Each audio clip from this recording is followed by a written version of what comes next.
chers amis, je voudrais simplement vous dire que c'est une célébration qui retire l'enfant de Dieu de toute la grâce de Dieu. La célébration de la Toussaint est une célébration païenne. Qu'il vous souvienne que dans la Bible, selon le livre de Ésaïe 28, à partir du verset 15, la parole nous dit clairement que l'enfant de Dieu ne doit jamais faire d'alliance avec l'esprit de mort. Autrement dit, Dieu qui donne la vie, qui est la vie, ne peut jamais permettre à ses enfants d'aller se rallier à l'esprit de mort. Ce que la papauté nous a programmé depuis 2022 ans n'amène jamais l'homme à découvrir Dieu, mais amène le monde entier à rentrer en alliance avec le Dieu romain nommé Janus, que le monde chrétien même ne connaît pas, ne maîtrise pas. Aussi longtemps que ce monde sera en train de travailler ou d'adorer un certain Dieu dans le système calendaire monté par le pape Grégoire XVI, je crois que le monde ou le monde chrétien ne peut jamais connaître Dieu. Parce que le temps de Dieu est dans la Bible, bien connu dans la Bible, mais les Romains, très tôt dans l'histoire des peuples, ont retiré le temps de Dieu aux enfants de Dieu, ne serait-ce que pour les séquestrer dans l'idolâtrie, ne serait-ce que pour les obliger à adorer leur Dieu nommé Janus. Nous venons de lire tout à l'heure que votre alliance avec la mort est détruite. Votre pacte avec le séjour des morts ne subsistera plus. Pourquoi, malgré tous ces avertissements que Dieu nous donne, le monde chrétien aujourd'hui ne parvient pas à se retirer de ce système qui mine le monde? C'est parce que le monde chrétien ne connaît plus le temps de Dieu.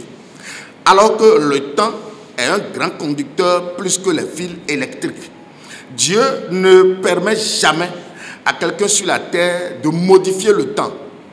Parce que très tôt, il nous a fait savoir comment nous allons d'ailleurs même compter le temps.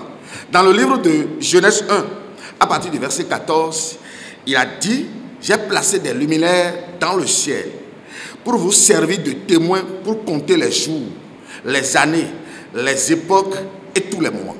Donc, aussi longtemps que nous n'allons pas revenir dans ce que Dieu a programmé, prévu pour notre bonheur, le monde chrétien, quel que soit le nom que nous allons nous donner, le monde chrétien ira toujours en captivité. Parce que l'adoration de Dieu aujourd'hui dans les églises est déjà allée en captivité. Le programme imposé par la papauté au travers le calendrier monté par le pape Grégoire XVI, le calendrier de janvier à décembre, est à la base du fléau de la catastrophe que le monde chrétien vit aujourd'hui dans les églises. Sinon, comment comprendre que ce que Dieu a prévu pour notre bonheur a été laissé de côté, a été balayé du revers de la main, a été bafoué, j'allais dire même, et ce que Dieu n'a jamais dit, ce que les enfants de Dieu n'ont jamais reçu comme connaissance de leur Dieu, c'est ça qui est suivi aujourd'hui, c'est ça qui est prêché aujourd'hui, c'est ça qui est monté aujourd'hui de toutes pièces dans les églises. Dans le livre de Matthieu 24, à partir du verset 15, Jésus est allé plus loin et nous a dit: lorsque vous verrez l'abomination de la désolation dont a parlé le prophète Daniel, établi en lieu saint, c'est-à-dire quoi? Venir dans l'église, que celui qui lit la Bible fasse attention. Il est allé plus loin et il nous a donné cet avertissement. Alors que Dieu aussi, dans le temps, il nous a donné ce même avertissement au travers le livre de Daniel 7, verset 25. Pourquoi les saints du Très-Haut seront opprimés par l'ennemi? Est-ce qu'à un moment donné, Dieu aussi abandonne ses enfants dans les mains de l'ennemi? Je crois que non. Dieu ne peut jamais permettre à l'ennemi d'opprimer ses enfants. Mais pourquoi les enfants de Dieu seront opprimés et Dieu serait incapable de les défendre? C'est parce que le temps sera changé dans leurs mains. Et lorsque le temps de Dieu sera changé dans les mains des saints de Dieu, parce que quand on parle des saints de Dieu, c'est les enfants de Dieu. Ce n'est pas le mort qui est saint. Donc lorsque le temps de Dieu sera changé dans leurs mains et qu'ils ne vont pas faire attention d'office ils iront en captivité. Ils seront en train d'adorer l'ennemi sans le savoir. Donc aujourd'hui, ce qui se passe dans le monde, c'est quoi? L'ennemi a réussi à changer le temps de Dieu déjà dans les églises. Depuis 2022 ans, le temps de Dieu a été déjà changé. Depuis ces années jusqu'à là où nous sommes, Dieu ne reçoit plus l'adoration dans les églises. Mais c'est le Dieu romain Janus, nommé le Dieu romain Janus, c'est lui qui reçoit l'adoration dans les églises les dimanches. L'adoration de Dieu n'est jamais programmée sur les dimanches, parce que Dieu lui-même est allé plus loin, nous a dit dans le livre de Hébreux 4, à partir du verset 8 à 10, que son jour de repos est appelé le sabbat de Dieu. Et le sabbat de Dieu aujourd'hui n'est ni dimanche, ni samedi, mais son sabbat est connu, bien connu dans la Bible. Parce que le temps a été changé dans les mains des saints de Dieu et ils n'ont pas fait attention, ils ne savent pas si le temps a été changé. C'est pourquoi aujourd'hui, le chrétien s'accroche au dimanche. Le chrétien va donner adoration à un Dieu que lui-même ne maîtrise pas. Parce qu'aujourd'hui, à cause du changement de ce temps de Dieu, l'ennemi est venu s'asseoir dans le temple de Dieu, se proclamant lui-même Dieu. Si l'ennemi est venu s'asseoir dans le temple de Dieu, se proclamant lui-même Dieu, sans que les enfants de Dieu ne le sachent, alors d'office, ces saints ou bien ces enfants de Dieu vont donner adoration à un quelconque Dieu sans le savoir. C'est ce qui s'est passé aussi avec les enfants d'Israël au moment où ils avaient quitté l'Égypte. À un moment donné, au moment où Moïse est allé sur la montagne, Aaron leur a présenté le veau d'or comme étant le Dieu qui les a fait sortir du pays d'Égypte. Comme ce peuple aussi ne maîtrisait pas, ne connaissait pas profondément son Dieu, ils ont accepté le veau d'or comme étant leur Dieu créateur. Donc ce qui s'est passé dans les temps anciens, c'est ça qui se répète encore aujourd'hui avec les chrétiens dans les églises. Sinon, comment comprendre combien de fois l'enfant de Dieu va prêcher et Dieu va tarder de répondre? Lorsque l'enfant de Dieu, celui qui est en connexion avec Dieu, celui qui a l'image de Dieu et à la ressemblance de Dieu, lorsqu'il parle une seule fois, Dieu même nous a dit, avant que nous n'ouvrons la bouche, il est là pour nous exaucer déjà. Donc, c'est pour vous dire quoi?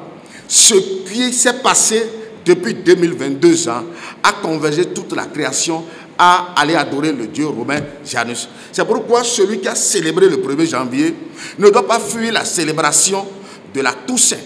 Parce que la fête que la Rome nous a programmée le 1er novembre, c'est pour nous amener à aller réveiller les esprits des morts de nos parents défunts.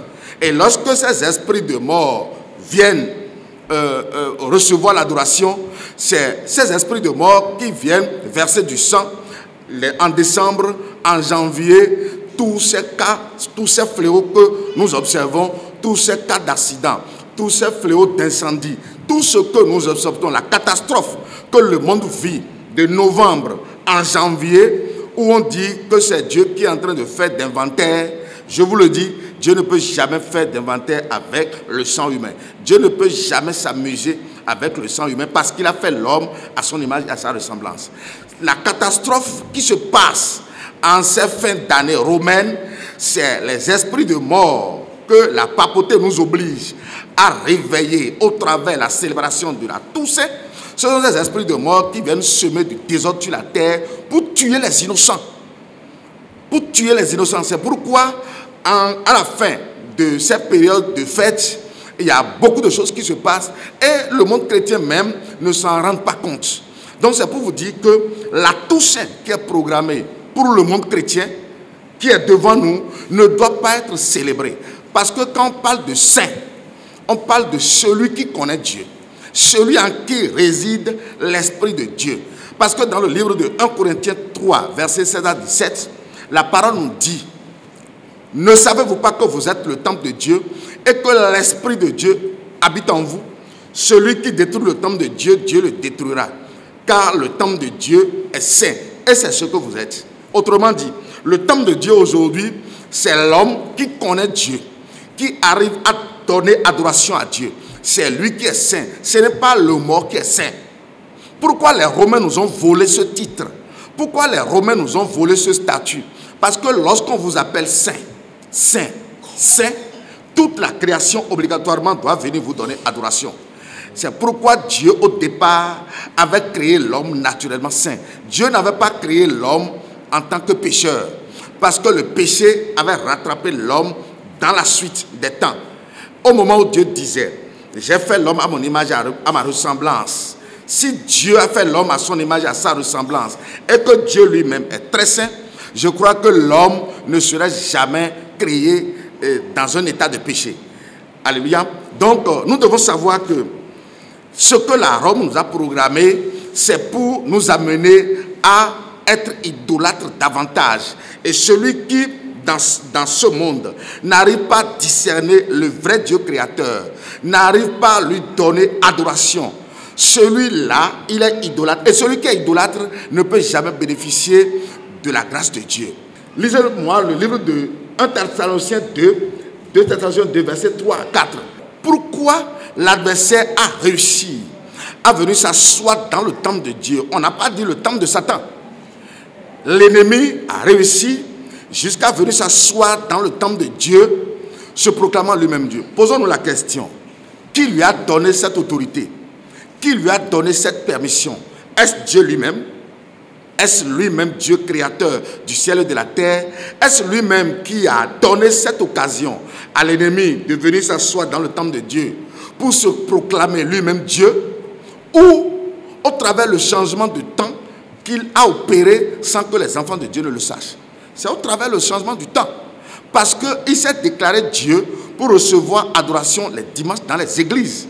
C'est pourquoi je dis et je le redis. Toute église ou toute confession religieuse qui ouvre les portes les dimanches pour donner adoration à un certain Dieu, donne adoration au Dieu romain Janus sans le savoir. Et c'est ce même Dieu que nous avions vu dans nos maisons, c'est ce même Dieu qui s'appelle Taïdo Huedo chez nous.